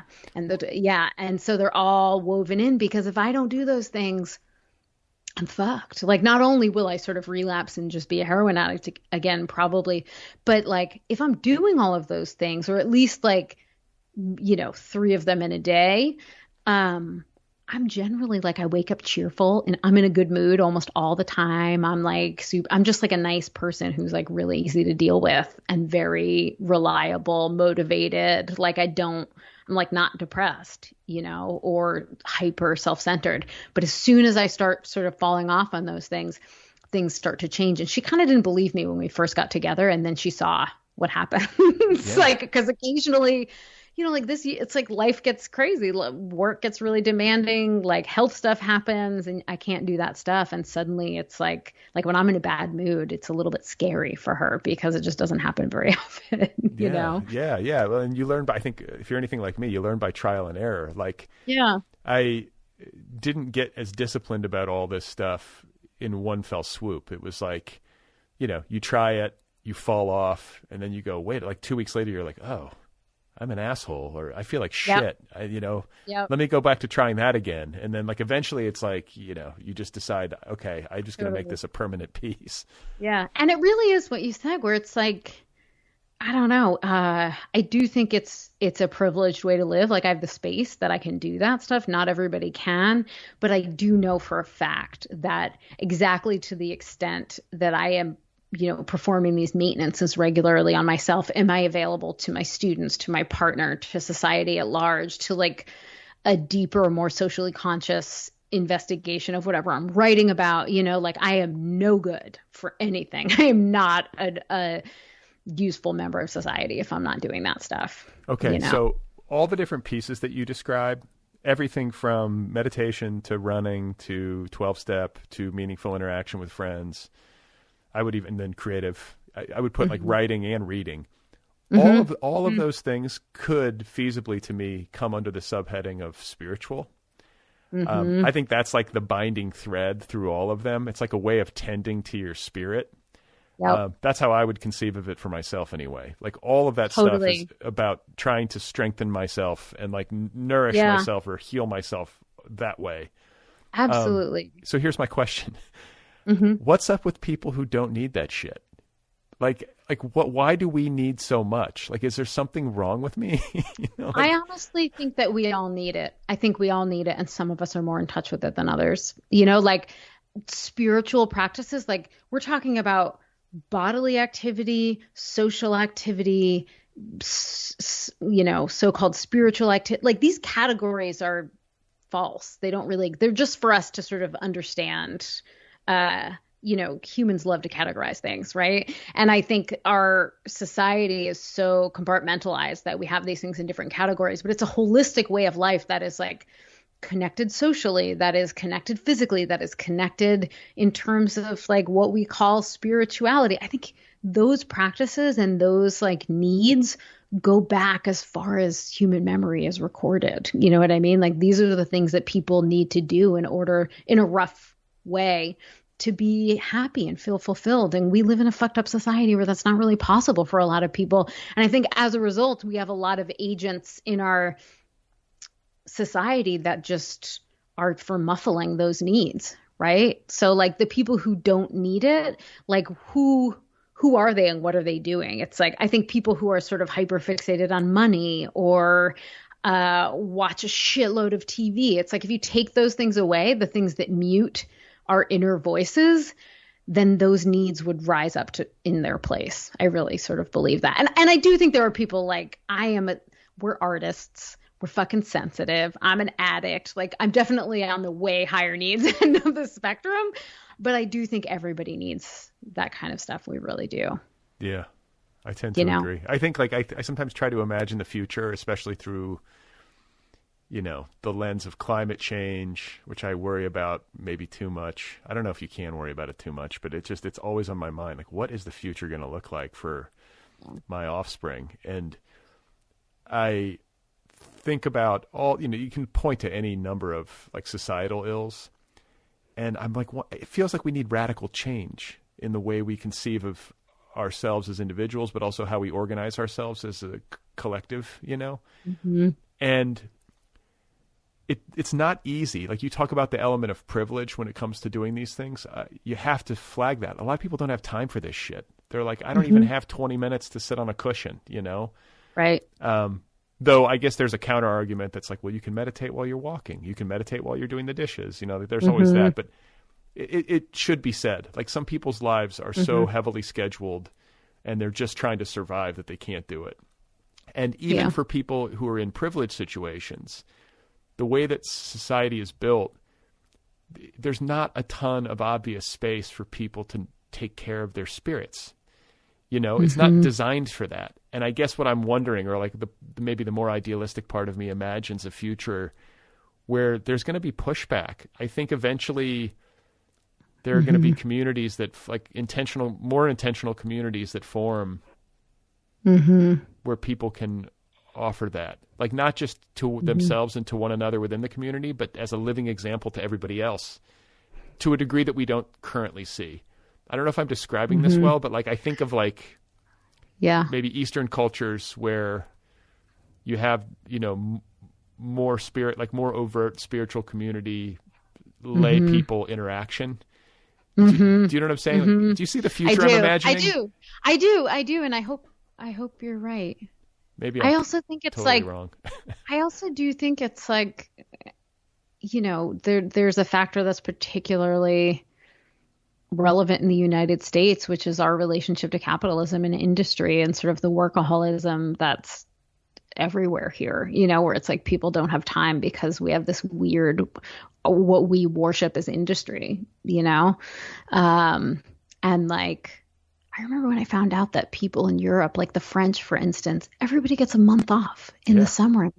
They're just like, there's no inherent value to overworking the way that there is here. So I really hope that you're right. I really do, and I love this idea of, I just finished, I'm about to hand in edits on this little craft book that I wrote, and the sort of, I would say like the primary argument of it is exactly what you're talking about, where I'm like, how do I write about what writing means to me? And I'm like, I can't separate it from the spiritual, the social, the political, the physical. Like, it is integrated into all of those things because all of those things are integrated for me. And that's my goal, is to ever more integrate them.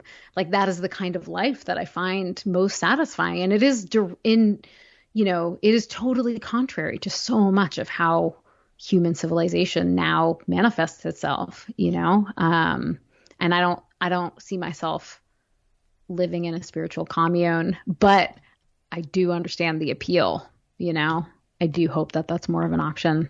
Opting out is more of an option. I think that generations. Yeah. I think that, like what because I think the spiritual commune or the remote monastery or nunnery or whatever, these things happen out in the country. What I'm imagining is that there's going to be a more integrated thing happening that's not going to be exactly that. It'll be something new, and it's going to be enmeshed in more urban and suburban society, so that there's more interactivity, and it's not at such a remove, it feels to the point where like if you go there, it feels like it's not even the world, right? Right. So we'll see. I mean, I could be totally wrong. We could just go in the tank as a species, but it just feels like we need change agents in our country and in our world and in our culture that go beyond and like one or two or three individuals or like a particularly powerful individual life force or teacher. I think we need like communities of people who start to work against like hyper-capitalism and who like live and demonstrate different ways of being. I guess that's what I'm hungry for anyway. I think all of us feel ground down, or most of us feel ground down by it, whether we know it or not. You know, this system is not necessarily great for people, as it turns out. Unless you hit it rich, I guess, you know. Get to work on your kids. Yeah. Kids, this is your task. Create a better world for Dad. No pressure. That's their mission, sooner rather than later. I want to circle back real quick and just ask you a little question for my own curiosity, because you were talking about how you have sort of your like modules and how meaningful interaction with friends is like not among them, but maybe should be. And my thought is that what the podcast is? Yes. Because like I would qualify this conversation as meaningful contact with a friend, like having an honest conversation with someone I respect in a way that activates my thinking. Yeah. I mean, it might be like really sad to admit this, but like this is the bulk of my social life. Like your social life goes deeper than most people's in that case. Well, I hope so. Probably. I mean, I hope it suffices. I have a very like vibrant, busy, crazy family life, you know, with all that entails. You know, I don't feel like isolated, but I'm a writer. I'm happy to be alone in my garage with my books and working. But, you know, going out to a bar, I don't have I mean, I have some good friends. I'll do stuff, but like just the logistics of doing shit in LA socially, it's a pain in the ass. And by the time it hits like 8:00 at night, I'm usually tired. You know, Me too, but I don't even have children. Yeah. I mean, it just gets hard. Like it gets hard, like logistically, for a lot of reasons, to be social in the way that I was, say, in my 20s, and my tolerance. Like, so then the opportunity becomes like, well, then you're going to go to like a kid party, and you're going to like drink like white wine, you know, with parents in the backyard while the kids play. And what I find is that like sometimes that's great, especially if the conversations are like this. But how often are the conversations like this? Either because it's a quick, you know, birthday party, and then you're gone, or you barely know the person and they're just not that game for it, or the kids are constantly interrupting you. So I guess what I'm saying is that like my hunger is for meaningful conversation. And I guess I sometimes worry that like this show is too much about me in that way. And also that it might indicate that like I have control issues, because what I find is that I'm quote unquote addicted to doing this show precisely because I can control the environment. There's no phones. It's one-on-one. There's no other people to interrupt. And I know that I'm talking with somebody who's like a thinky. You know, it's a writer. It's you're heavily screening. Yeah, so it's like, and it's an ideal. You know, usually the person's like really bright and interesting and like mentally activated, and I don't know. It's like a hard thing to like give up, and it's also a hard thing to find like an equivalent for in like the rush of ordinary existence. I don't think that seems like you're framing this as a problem, but I don't think it seems like a problem. I think it seems absolutely resilient and adaptable. Like you've adapted to your psychic, emotional, intellectual needs within the context of your life. It makes perfect sense to me. And in fact, it's an example of like how part of what I was talking about, like I don't have time to get all my needs met in separate categories. There's just not enough time in life for me to do that. So I have to combine them. Like every Friday afternoon at 5, I have a Zoom meeting with 3 of my closest friends who also all happen to be sober. And we go around and have a super honest check-in, just like an AA meeting. And then we just talk shit for like another 20 minutes. And if I were to like have a separate phone call with each of those people, it would happen like twice a year. You know what I mean? But like combining those things, going for a walk with a friend, being part of I also have a weekly meditation group. So like my social needs are all folded into my other needs because there are too many demands on our time. You know, there's just too much. Women are better, I think great job. But women are better at organizing those kinds of group chats and Zooms and shit like that. Like you guys are good at being like, let's check. If I was like, hey guys, let's all check in, they'd be like, whatever, dude. Are you okay? What's wrong with you? That's why we need to take take on this project of revising ideas of masculinity, because those dudes need to check in. Yeah. We all need to check in, right? I mean, we're going through some shit together, like not just with the pandemic, but just in general. In an ongoing way, for sure. And last thing I'll say is that I go through this every time I talk to somebody who is in recovery from, substance issues, how jealous I am at AA or at whatever, I know you're not supposed to talk about it, but the framework that it provides, the regular social framework and spiritual framework, I always think like it's, and the way that it functions as like a place for honest testimony, non-judgmental witness, like Kurt Vonnegut used to call it the best church in America. I think it's kind of true. It's like what church should be. Absolutely. Absolutely. So I don't envy the troubles that got you into it. You know what I'm saying? I know there was a lot of suffering that led you to be there. But in the funny, the kind of funny way, I find myself envying people who have 12-step. I totally get it. I pity people who don't, honestly. And I will say at this point, like, I can only say this on the other side of having survived it. It was worth it. It's worth the trouble. It was worth the trouble that led me here, because it really is. It taught me at a much earlier age than I ever would have gleaned this from simple experience, how valuable and important it is to combine, to have a holistic relationship to the spiritual, to have it be community, personal growth, witness and testimony, service, all of the things that churches purport to be about and so often are mingled with like a lot of other shadier stuff or dogmatic stuff. It taught me how to live in a way that it would have taken me decades longer to figure out. So, I feel exactly the same way you do. Well, I love talking with you, and I really enjoyed your book. I feel like I've been, over these past many years on a kind of like a journey with you, and I congratulate you. It's a great accomplishment, and I know you're taking off to go out of town tomorrow. So thank you so much for taking the time. When you probably should be packing. Oh, thank you so much. I was so excited at the prospect of talking with you. It really does feel like I'm like, where's Brad? Why hasn't Brad emailed me? Like, have I even published a book if I don't talk to Brad after I publish a book? So it's really good to have this like slow motion friendship with you, where we just have like a really deep check-in every 3 to 7 years. That's how it works with me. Every 3 to 7 years we check in. We're good. All right. Well, listen, congrats again. Safe travels. Thank you. Take care, Brad.